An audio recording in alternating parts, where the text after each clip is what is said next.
అమెరికాలో మరోసారి corporate matching grant నిధుల అవకతవకల్లో వెలుగులోకి వచ్చాయి. ఇప్పటివరకు తెలుగు సంఘాల్లో మాత్రమే చోటు చేసుకున్న ఈ కుంభకోణం ఇప్పుడు ఆలయాల్లో కూడా జరగడం ఆందోళన కలిగిస్తోంది. టెక్సాస్ రాష్ట్రం ఆస్టిన్ సమీపంలో సీడర్ పార్క్ శ్రీ షిరిడి సాయి బాబా టెంపుల్లో దాదాపు 17 కోట్ల రూపాయలను మ్యాచింగ్ గ్రాంట్ పథకం ద్వారా సేకరించిన బోర్డు సభ్యులు సరైన ఆమోదం లేకుండా వ్యక్తిగత లాభాలకు వాడుకున్నారన్న ఆరోపణలు ఉన్నాయి.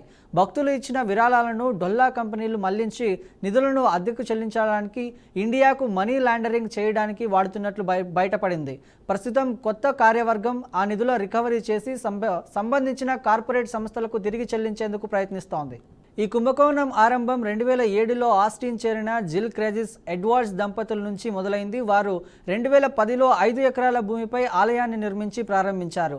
నాన్ మెంబర్ సంస్థ అయినప్పటికీ ఒక్కో కుటుంబం నుంచి 10 నుంచి 20 వేల డాలర్లను వసూలు చేసి సభ్యత్వం కల్పించి 150 మందిని ట్రస్టులుగా చేకూర్చారు. 2010 నుంచి 2014 వరకు ఆలయాన్ని క్రెయిన్ జిల్ దంపతులు తమ ఆధీనంలో నడిపారు. వీరికి 2 ప్రవాస సంస్థలు బాలాజీ కిషోర్ సహకరించగా 2016లో క్రెయిన్ మరణం తర్వాత జిల్ వారితో కలిసి మ్యాచింగ్ గ్రాంట్లు దుర్వినియోగానికి పాల్పడింది. భక్తుల ద్వారా ముఖ్యంగా ఐటీ ఉద్యోగుల విరాళాలపై ఈ పథకం స్వద్వినియోగం చేయడంతో పాటు విస్తృత స్థాయిలో అవకతవకలు జరిగాయి.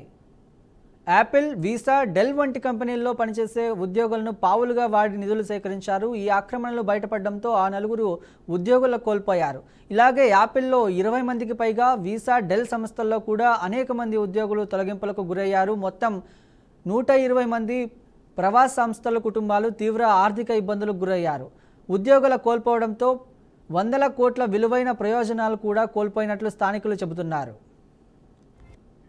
2023 నవంబర్లో ఒక బాధితుడు ట్రస్టీలకు పంపిన ఈమెయిల్ ద్వారా ఈ కుంభకోణం బహిర్గతమైంది. దీనితో ఆలయ నాయకత్వంలో మార్పులు చోటు చేసుకుని జెల్తో పాటు మరో 2 ప్రసవ సంస్థలు రాజీనామా చేశారు. కొత్త కార్యవర్గం ఫారెన్సిక్ ఆడిట్ నిర్వహించగా నిధుల దుర్వినియోగం విస్తృతంగా జరుగుతున్నట్టు తెలిపింది.